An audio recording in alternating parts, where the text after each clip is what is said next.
a feasible alternative anytime soon. Those of us who know about and understand GDPR, we might have EU envy or UNVI, I guess we could call it, wanting to prevent these Equifax types of situations from going on because, there is no consent. What do you think is the path forward on protecting consumer privacy from a purely U.S. perspective? So I guess I should take it since that. So do folks know what the NSTIC is, or does that familiar to anyone? It's the National Strategy for Trusted Identities in Cyberspace. It was an Obama initiative back in April 11. And that was the office that I worked for. And the premise at the time was that it has to be private sector led. Back then, Touch ID wasn't a thing, there was no biometrics, two-step wasn't there yet. So the idea was, let's inject some funds into the private sector, let's have you guys innovate and bring together solutions to the marketplace, hopefully develop a market so that companies can consume those services. Capital One, I think, is the success of the NSTIC. There's a bunch of other companies that are now in the field, Gigya as well. There's a lot. The private sector has stepped up. Now, in terms of right now, the NSTIC has changed. They are the Trusted Identities Group. It is still a priority within NIST, but, and I can say this because I'm not government anymore, it's not anymore. That's the problem. So I think it's now holding on us as private citizens really to take the mantle moving forward. We're not going to see a large push. I don't perceive a large push from the current administration in terms of investing in privacy or security. There may be an investment from the DHS side, but it's more on enforcement and law enforcement and making sure citizens are really citizens and things like that. But I think it's on us as leaders in the private sector, as leaders in the commercial and banking, to move this forward so that we can protect our customers. Yeah, just to add to that, I think it's interesting that the view of what is meant by privacy actually varies quite a bit by geography, just as you were saying. And so the types of things that we think are important in the US, for example, are very different from in Europe, which is why you have GDPR, for example. So there's not really a one-size-fits-all solution. And I would, in my view, there are a couple of keys to success. And the first is establishing the right incentives to drive companies to make good decisions about protecting data. So a good example of this, I think you used a credit card fraud. In the US, people may not have a cavalier attitude towards the security of their card data, but they don't really care. He was sitting right here, so I didn't want to make him feel too bad, but yeah, they do. And the reason is, we're not personally liable. You go to other countries where frequently people are, they're very protective of their cards to the point you would never give your card to a waiter at a restaurant, right? They bring the terminal to you, you cover the PIN pad. So it's a very different mentality driven by incentives. The second point that I would make is that I think related to the differing notion of what privacy means, we need to think about solutions that put users in control of their data and make it possible for them to make informed decisions about what data they can share, how they should share it, what should be protected. This would even be, I think, relevant for different types of authentication. We've probably all read the news about the iPhone 10. Very interesting, some concerns about facial recognition. But a lot of people are going to make the choice to use that, and that's fine. That same sort of freedom of choice, I think, needs to be extended to other aspects of online security. Yeah, John, I don't have the answer, nor do I think anyone else on this panel, or probably in this room, has on how to solve for this. But I think, going back to the title here of how to work together, I think that's the important thing that we need to start doing a better job of. Much like, Facebook Connect is my most convenient way of authenticating to a site. No site's going to trust that to know that it's actually me associated with that, or that the identity information has been validated. But having the convenience aspect layered with some KYC verified identity from a bank and providing that in a consumable, easy to integrate way for the business to complete kind of a solution for them that solves their business problem is probably moving in the right direction. Again, unfortunately, a lot of us have been trying to solve these consumer identity issues in silos or specific just to our vertical in the stack. But that said, that obviously has not been getting the job done. And a lot of these have been designed void of the consumer input. So that obviously needs to change quite drastically. So this is where I thought what your colleague presented this morning was really interesting, because He's really smart. Yeah. I'm not going to say who the smarter one of the two is, but I do think there needs to be services online that will provide one very specific point of information. In your case, it was the identity of the user, and then credit card related activities around the identity. But it could be another service. It could be the DMV service for your ability to drive, or it could be the travel services so that we know where you are, and more of these services, because that helps establish who you are, that helps establish whether your pattern of activity is the right one. So we do need these trusted sources instead of just having a multitude of services where we don't really know whether we can trust them. And we actually see that model in Germany. They have Post ID, Swiss ID in Switzerland, Verimi. There's a few of these IDPs that are kind of pseudo-government, I guess you would call it. But my big question is, when the heck is Facebook going to get their act together? Because they already are claiming 2 billion humans inside their system, right? And who's to say, like right now, I feel pretty darn good that my Facebook is pretty secure, more so than I thought, Equifax, I thought was more secure, and I was going to rely on them as an IDP. But, at the end of the day, I'm like, if Facebook actually put a little bit of effort into this, everybody else watch out. Why would you use anything else? Or LinkedIn. Maybe Google. Yeah, but I think, again, from our consumer research, I mean, and the Facebook, some of the Facebook folks are here, so they could obviously chime in with their consumer research if they want to share it, but ours shows that consumers don't want to have only one identity, and they want to keep them segregated, for a multitude of reasons. But that said, Facebook getting their quote-unquote act together, your words, not mine, is that the right thing for them to pursue, a fully verified identity associated with a Facebook account? And they've tried it in the past, right? There was an initiative to verify your driver's license against your Facebook account, and from what I read publicly, it didn't look like it was very successful. But that said, people want to keep their identity separate for different purposes. It's a matter of us collaborating and integrating together in order to provide a full end-to-end solution. So, wouldn't you agree though that there's identities that are worth more? For instance, I use Facebook a lot, but I use it for personal dumb stuff. So I wouldn't want to use that as the basis for my identity, but I do use Google for everything else. So I would argue that my Google identity is worth a lot of money, and that's what I would want to do to authenticate with whatever service I use online. As a matter of fact, when I authenticate to KuppingerCole, I use my Google identity, and I'm pretty happy with that. When I authenticate to another consuming website, I don't know, a retail shop, I'm happy to have Google OpenID Connect. But I wouldn't want to create yet another set of credentials for those websites, and I would not want to use Facebook for sure. Yeah, I think we've got to enable personal preference and choice for the users. Yeah. And showing visibility of data flow, knowing what data is being shared and how it flows. Go ahead. So I don't know if this is pedantic, but so what we're all talking about here is this concept of identity federation, if that makes sense to all you guys, where you have a trusted identity. Why not reuse that instead of creating many identities where passwords and all that information gets duplicated?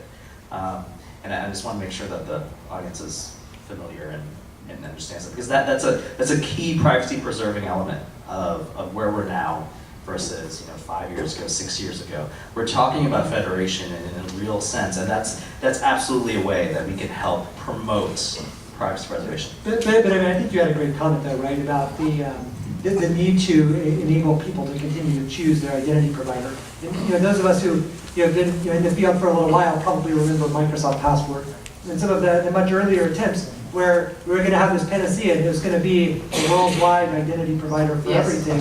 And that's what I'm wondering about. This is what I would want to remark on. So let's take the example you just talked about, the terrible, disastrous product, Post ID. It never worked. Okay, just to give an example. The Swiss one doesn't work either. The Austrian works a little bit, but Austria has the advantage they don't have big industry. So coming, and now this is the Austrians. Well, I'm Austrian, so don't try to insult me now. But no, I'm asking you, the question you have to ask yourself is, the answer is not, it is Facebook for trashy stuff, don't respond to Facebook, but for stuff where I don't really care. Yeah, but if I go further on, and I sometimes believe, maybe the answer would be to have various IDPs. Because a bank doesn't ensure me, the assurance for me from a bank is not sufficient for everything I do. For a lot of things, it's okay. But there are things on top. Like what would be an example? I'll give you a very good example. What you can't do, if you take IoT and web are growing together. Yeah, sure. And the problem you have a risk assessment of, if you want to invest more money and say, okay, my risk is not that my customer will lose money because, you know, I didn't protect them enough. Your risk assessment will always be like, okay, this is the amount of money you could lose. That's your risk assessment. A risk assessment's also on the identity, but. I know. So now go a step further. And this is the issue I'm having, or I had. So I had a bank, but we also had cars driving around. Cars are more dangerous than your bank account. Because one dead person is really bad. So the question is, if you go, and your question, Lam, I like that very much, to put a model in place. I'm not saying that you can't do it. You can do it, but then you have to put a lot of money in it. So question to you guys, do you really think there will be one IDP worldwide? No. Because that would be Facebook, but Facebook doesn't work in China. No. It's time to let Facebook respond. So I think at this conference we would have room for like an entire fifth day that is just Facebook myth busting. I'm not going to do that. What I'm going to do instead is say that we are breaking new ground in this space in terms of how identity federation can work in a privacy protecting way. We have a new protocol that we've released, open sourced and implemented called delegated account recovery that is all about taking that last resort of how do you really prove who you are, putting a choice in consumers' hands of where they want to root those ultimate sources of their identity and truth on the ground of where they are, and maybe do it in multiple places. Come see John's talk tomorrow. He's going to talk a lot about it. We really would like to see a lot of people, the kinds of businesses and companies that are in this room exploring this space. It's anonymous, it's privacy preserving, it's very strong authentication, and it's consumer choice friendly. So I think Facebook's trying to take the lead in making this stuff work along those principles of federation, choice, and privacy. We're not the company we were 5 years ago, and so please come see John's talk about that. Sounds good. And I know from some of our discussions, I think Facebook, Microsoft, Google, they do a pretty good job of keeping their ecosystem pretty clean. There's plenty of cats with credit cards. That's true. You're next. Thank you. So kind of play this out for me. So it sounds like you have a lot of businesses. I mean, the Capital One example is great. So it's like from a financial institution, we want to be an IDP of a high level of assurance type identity. Aetna, or my background, I used to work at United Health Group Optum, they want to have, the identity is going to be for all healthcare. And, but these are large companies, US banks going to want to do the same thing, Wells Fargo want to do the same thing. So kind of to carry it out, there's going to be a bunch, it feels like there's going to be this growth of these highly secure IDPs that within their vertical, they're going to try to be the IDP for this area. And so I'm just trying to see how do we, if right now we complain about the NASCAR dashboard when you're trying to pick which social authenticators to use, now it's going to be like which vertical authenticator. I'm like, how does this end up? How does this play out? Because it just seems like the value proposition that Capital One is doing is like, well, yeah, that sounds a great opportunity for every other major bank to also try, and every healthcare and every 3M and whatever they do. So for IoT. So, comments on that? So this that's what I call a good problem to have, right? I mean, if we're in a state where we have a plethora of highly assured credentials that have strong authentication out there, I mean, I'd be happy as an individual, right? But I mean, to your point of the NASCAR situation, I mean, there's fixes to that, right? You choose one that, you know, the brands can differentiate, of course, depending on I don't know, who they interact with. But also, you know, there's ways to remember what you logged in last. I mean, I think there's solves there. And I think as the industry matures, sure, there's going to be a lot of new entrants, or hopefully a lot of new entrants, but folks will also drop out as you know, as any mature marketplace would have. So I would encourage that problem. I think that would be a great thing to have. Yeah, I concur with Phil that would be a great problem. I don't see it happening quickly. But I do think like the Gigyas of the world, the IDP networks could play a meaningful role in giving consumers early choice in which IDP they want to use.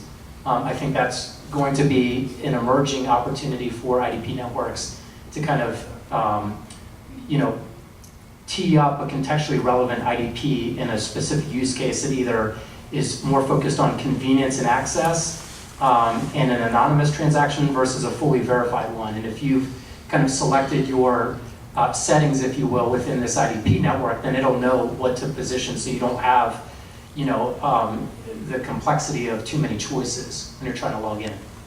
No, and basically right-sizing the security to the type of transaction you're doing as well, from the fun stuff to, you know, the serious financial transaction, but also then I think, you know, your comments earlier about, you know, you need to become a network to fight a network. Right? And I think there's a huge opportunity as technology organizations to share some of the attack data. So even within Gigya's network, we've introduced something called network protected identity, which says if any node on the network is attacked, we're going to take those kind of credentials and step that up on other spots in the network so that you know that site X was attacked, but you've just protected that identity across hundreds of different sites. And we are a small microcosm of what the potential of some of this sharing could potentially do to help protect identities across the board. That's a great point, and it kind of brings up another topic, but it was the same point I was going to make, in that, you know, we talk about information sharing across organizations, which is important, but oftentimes we're not sharing information effectively within organizations. So you know, we always think in our silos, like you talked about with, you know, your past life, but I think it's important that we think about identity as part of a larger set of capabilities. And in order for it to really operate effectively, it must be integrated, whether it's with analytics or, you know, some of these other pieces as well. Hi, Mike Beach. I'm retired. Haven't thought about this in a while, but and I haven't really thought this question through. But I've been hearing about privacy all day. I haven't thought about privacy in about 5 years, a whole lot. But I'm wondering if we're clear what the real issues and problems we're trying to solve are.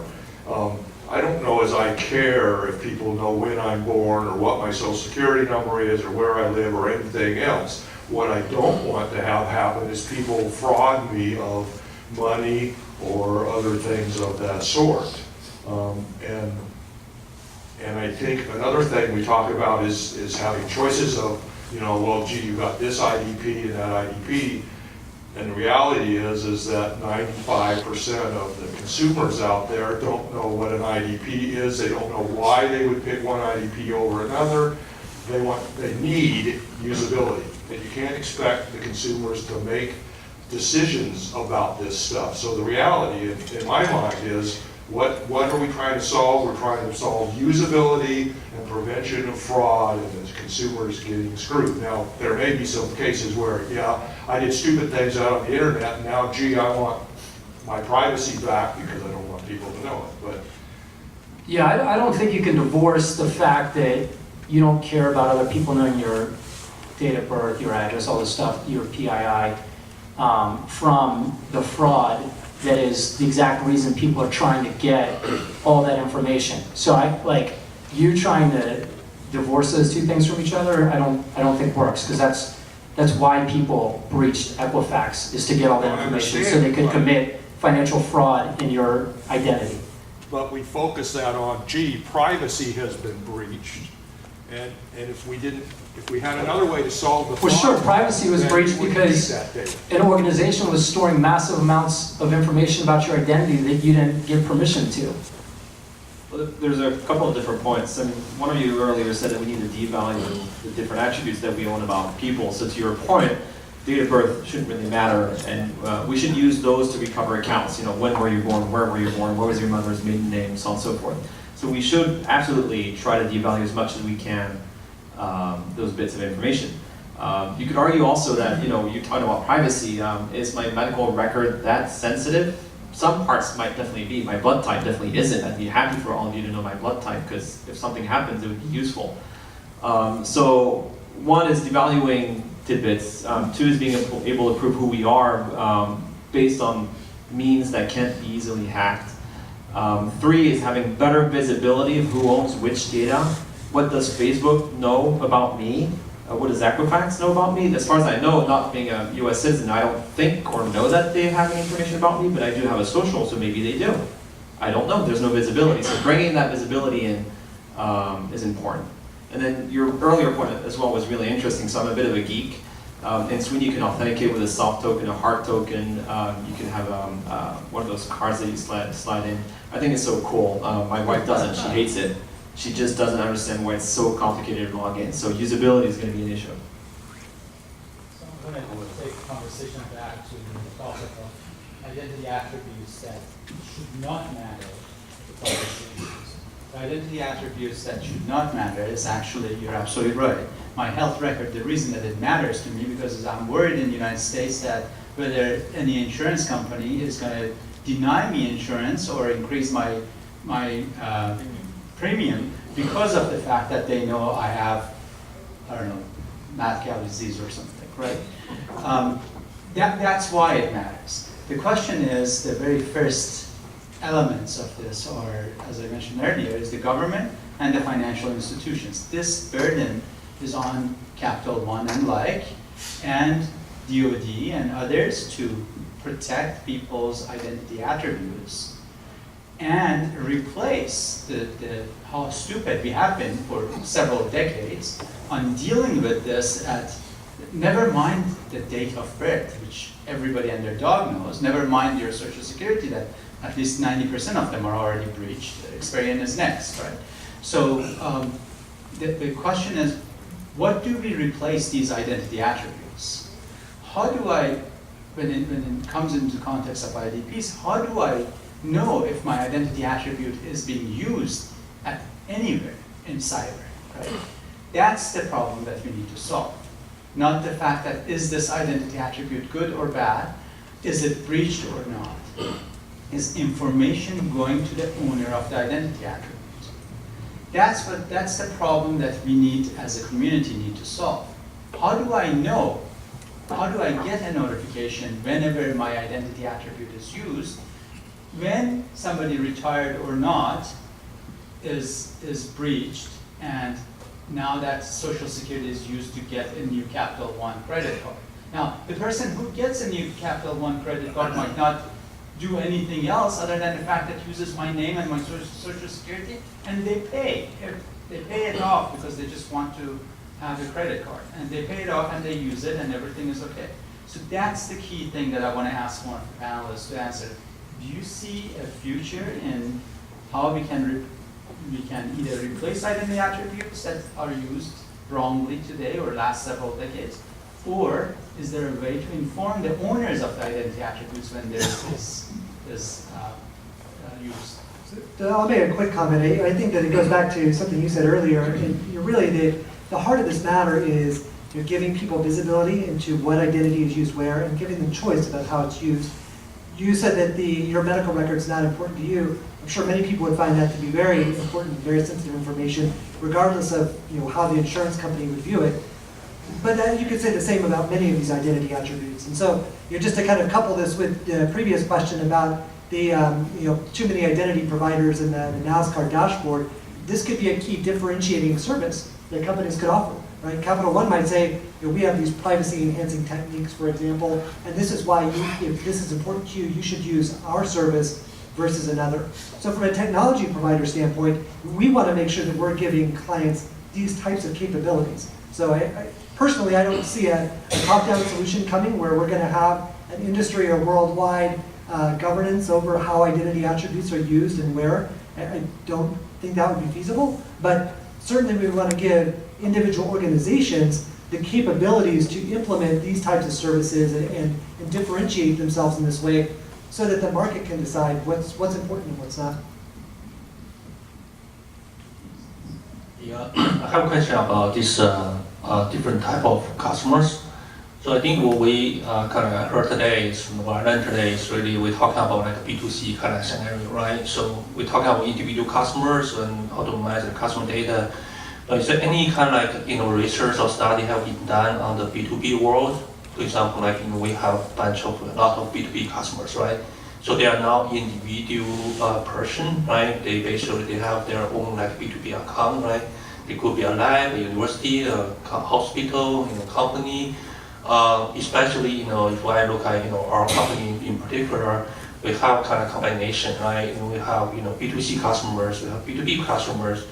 The B2C customers, the number of B2C customers is much bigger than B2B, but in the revenue perspective, right, it's less than B2C. So it's less than B2B. So when we talk about this kind of customer data management strategy, can we apply the same strategy and solution to B2B customers, or they should be kind of handled separately or in a different way?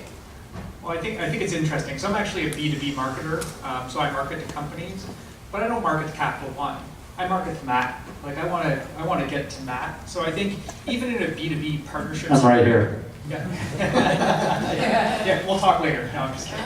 But in all seriousness, I think even in the B2B context, you're still dealing with individuals, right? And what you're trying to do is ensure that the individual is acting on behalf of the organization of which they represent. So there's an additional level of perhaps assurance that's there that's typically done through something as simple as maybe even just an email address match, or the fact that you and I are doing business together and I know that you're representing that company and have signed the contract, the partner agreement, or whatever that is.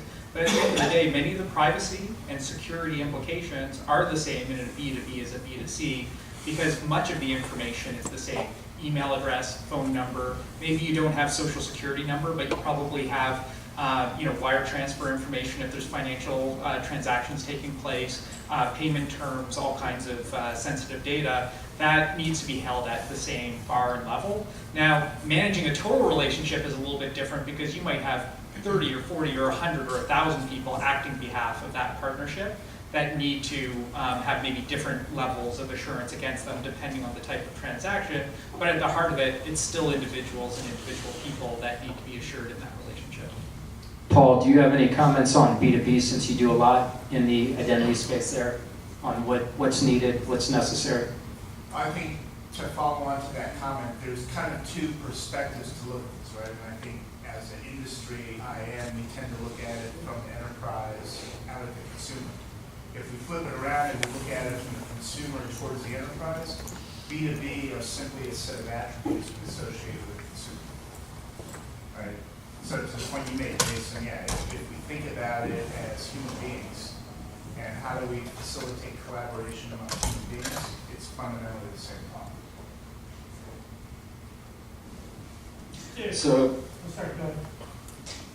So I had a question. Jason, you alluded to the network protected identity, and I was kind of going to go in that direction at some point too. When you look at some of the social identity providers, or the CIAM providers, or the IDaaS providers, obviously they've got many, many accounts, and there's a lot of internal scrubbing that goes on. I know that's exactly what you guys are doing with network protected identity. I know Facebook is, constantly vigilant about looking for rogue accounts and keeping things cleaned up. And, Microsoft and the rest are doing the same sorts of things. Then, you've got companies that are doing services like, I think Steve's over there, VeriClouds with, it's essentially an automated have I been pwned check. To get back to the title here, how can we work together to preserve privacy and mitigate risks? So, there's obviously not islands of identity and cleanup, but continents. I mean, arguably, you know, some of these identity providers are huge, and how can we begin to work together? Is there certain kinds of information sharing? You know, are there standards that need to be defined? So you guys just take it away. So I think that the key word here is going to be context. So you can see CIAM, you know, we say it's consumer IAM. You could also say contextual IAM. So the ability to define what it is you can do based on contextual information. And when I look at my credit card statement and it shows that I bought a plane ticket from, say, Chicago to Seattle, and then I try to use my credit card in, I don't know, Tallahassee, then the credit card company should say, hang on a minute, you should have flown to Seattle and you shouldn't be in Tallahassee. Plus the fact that we can't really go there right now. But so if the different providers that consumers interact with, be it banks, be it Google, be it Facebook, if they exposed some form of API that we could use to consume information about where the user is, it would help us make smarter decisions. So when I do a credit card transaction, if Capital One can turn to Facebook and say, oh, where's David? And Facebook replies, okay, David did connect Facebook to Capital One, therefore I can share that information with Capital One. David just checked in at the Marriott in Seattle, therefore he's not in Tallahassee. Which if you used your Capital One card, we would know that you were there as well, but yeah. No, and That's it's, just one. That's right. Yeah, it's, yeah. yeah, and it's actually interesting because I think at the identity event in Munich that KuppingerCole did, we had the Chief Innovation Officer from the Department of Homeland Security actually was there speaking about some new threat intelligence sharing standards that they put in place, STIX and TAXI, which I think is really kind of where this needs to go, whereby we all know the attacks are happening. I think, Matt, you made the point earlier that I know every second of every day somebody's trying to hack Capital One right now. But really the opportunity is for us to all share that information. Look, here's the attacks. Yeah, they're failing on Capital One because you guys are brilliant, never going to get hacked. But you know what? Share that information with other people that maybe aren't as sophisticated. Go, oh shit, you know, excuse my language. Whoa, sorry about that. But You're the chief marketing guy, right? yeah, yeah. But like, oh shoot, you know, listen, here's a threat that Capital One just shared. They deflected it, or maybe not. You don't even, whether it worked or not is kind of irrelevant. But sharing the fact that these hacks are happening of this nature allows the whole network to up their you know, ability to defend against those types of attacks. Yeah, I'm a believer in, you know, one of the NSTIC pilots that I thought had a really meaningful one of the many NSTIC pilots, I should say, that had a meaningful purpose was Andrew Nash and his team with Confirm and the shared signals model that OIX wrote about, you know, where there's sharing of risk and compromise around the credentials in a network in an anonymous way. And you know, I think we need to come together and to share that kind of information, to alert each other to risks associated The with. good guys get together, so you know the bad guys are sharing what's working, right? Yeah. Yeah. It's exactly right. And I would argue, though, that a lot of the sharing probably takes place more than we in the identity silo know. So you mentioned STIX and TAXI, which are, you know, pretty well-developed standards. You know, the ISACs, you know, so the information that are specific to industries like financial services. So in fact, this type of threat intel is pretty widely shared, including with different parts of the U.S. government and the intelligence community. So I'm confused. I really wanted to understand this because you're saying in the U.S. this is not happening? No, it is. Those Because we standards- share everything with I STIX was in just gonna say, Germany. those are U.S. Federal government standards, to be Yeah, clear. So it is happening. Is my point, and that I think there's an opportunity, or to an extent, right? It's Yeah. not perfect, but I think in the private sector, there's even more opportunity. We just do it in the private sector in Germany. It's already happening. It's working. It's private sector. Because, so I'm just asking, I thought you all did that too here. Yeah, Facebook has Threat Exchange, which we host, which is a global threat information sharing platform like that, built on our same technology stack, with just a different schema overlaid for sharing incidents and indicators of compromise and all this kind of stuff. And we share it with Google, Microsoft, everyone. Microsoft has their own platform for doing that. So this is already going on yeah, a large exactly. scale. IBM has their own platform. I think many companies have this in addition to the industry-wide consortiums, which are government-backed. So, Well, I think there's a couple of different angles though, because what you were talking about, David, is more of a real-time lookup of, oh, somebody checked in Austin. Consumer info more than. Yeah, on Facebook, so I know that their credit card transaction is likely to be coming from there. I mean, that's different than Sticks and Taxi. And I think that means there are several different kinds of information sharing that need to happen. So where do we go from there? Steve's probably got an answer. Steve, we'll count on you. Well, I have more questions than answers, to be honest, but in terms of the standards that I see emerging, another one in addition to Sticks and Taxi is the OpenID working group called RISC. Have discussions with members of the group and with very large enterprises that see that as the answer. Makes me concerned because I see that if only a very few large companies are getting together to define the standards, some of them are represented here. There's a lot of other very excellent large enterprises and mid-market companies that aren't going to benefit from participating in that and therefore exclude a big share of the market, including SMB, which is going to continue to perpetuate the problem. And not only that, even when the companies do come together to define standards, such as the schema or the taxonomy for how to share the information, they're missing one of the most important elements. They're not going to share credentials, either the breached ones or the ones that exist in the company's database, which is probably the most important thing to be able to verify.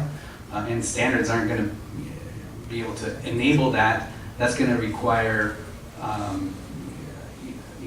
private sector companies coming up with commercially available solutions to actually go after the largest cause of data breaches, which is compromised credentials. And the standards bodies can bless whatever approach company wants to take, but it's not really going to do a lot to enable those kinds of solutions. Your exchange does regulate credentials, like email address and password hash combos that are found in data dumps. Rainbow tables or frequently compromised passwords, but in terms of a user's history of compromised passwords, I don't know that any one company is sponsoring maintaining such a database unless you're doing it in a peer-to-peer sharing fashion.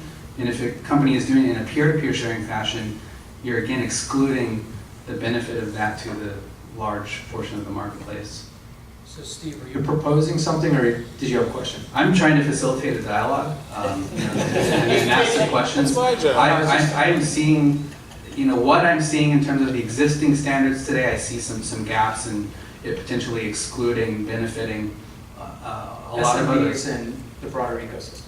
Yeah, the ones who aren't going to go to Threat Exchange and directly integrate it into their authentication systems. So would part of the answer would be, if you're going to start a business, you're going to start an online retail service or online presence, should the first thing to do is not implement authentication, not even handle username and password, but just decide to fully rely on a third-party IDP? Because in that case, you're getting partly rid of the problem of, the credentials are going to get stolen. So take that point, you open an Amazon account, you have to have an Amazon username ID and password. But what if Amazon said, well, no, we'll just let either Google or Facebook, you choose, handle the authentication. And then we, Amazon, will just store your preferences. We won't even store your credit card because we're going to use PayPal or maybe Capital One as a means to pay. So you sign up with those services and you don't fill in your credit card information with us, because then if you get hacked, it's going to be minimal information that was stolen.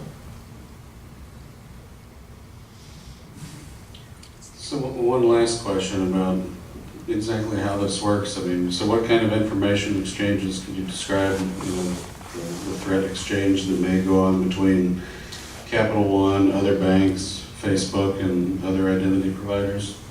Do you have a quick overview you could tell people about? Or if not, would you like to address that? So I think that there were several good ones mentioned. The Threat Exchange, IBM has the X-Force Exchange. They're the information clearinghouses that are set up by industry, retail, FS, chemical, et cetera. So they're not that these don't exist. There are actually quite a few out there, and they are very effective. I think the question is adoption. And this is always a problem in the industry, whether we're talking about education and adoption, whether it's information sharing forums or technologies, or it's, different, new technologies themselves, they can be made available, but to your point about the SMBs, it's an adoption problem. Just because the standards are set by the big companies doesn't mean that they can't be used more widely. Someone's got to go drive the adoption in the marketplace. Or they've got people and companies need to be incentivized to adopt these technologies and forums through things like liability rules. And to the extent that they're closed, it's because the value of this information also in large part depends on keeping the bad guys from knowing what you know about them so that they can't adapt their behavior. So there's an inherent tension there between making it open access to everybody and providing them with up-to-date information versus having it within a more trusted group where you know that information isn't going to make its way back to the attackers, or they can't monitor in real time how they're testing your defenses and whether they're being protected. So there's a very much inherent tension there, which goes back to the point that if you're a small medium business, you shouldn't think about, you're committing malpractice if you roll your own user and password solution in 2017. Right, I mean, I think there's a lot of value in the threat exchange, but I think, David, what you were saying doesn't exist at all today. It needs to exist for the consumer space, which is the context sharing, right? And we deal in adaptive authentication in some respects, trying to learn about devices and locations and velocity and things, but that's not enough context, right? As a consumer, I want control of my context, so I can, as you said, link my credit card to my travel system, to my Facebook account, to my email, to my this, to my that, so they can all generate context about me because I've allowed them to do so. Like today, I can come here in an Uber, and Uber automatically scans my receipt into Expensify, and Expensify sends it to my bank, or it submits for me to my approver in expense receipt payables, who sends a direct deposit to my account, who I then link to my credit card and pays my credit card. Like, it is no touch, but I went through the burden of telling everybody to talk and fill out forms and here's the password, and that was cumbersome, but I did it because now it's no touch. We need a better way to allow consumers to create context about themselves so that we can combine user experience, privacy, and security in control by the consumer. And I guess that wasn't a question, I was soapboxing, sorry. And then adding transparency on that so that you know what information flows from A to B. I think one of the cultural aspects in the Anglo-Saxon world, UK and US included, is that you're afraid the government's going to know too much about you. In the Nordics, it's totally different. It's like the government knows everything I earn, every last penny I earn. Oh, great! I don't have to do my taxes anymore. So it's a cultural thing. If you're happy, the government knowing information about you, then you're going to rely on the government for authentication. You're going to rely on the government for information sharing. It's not a panacea because everyone is hackable. So going back to threats, the fact that it's the government handling it or someone else handling it, I don't think it necessarily reduces the risk, right?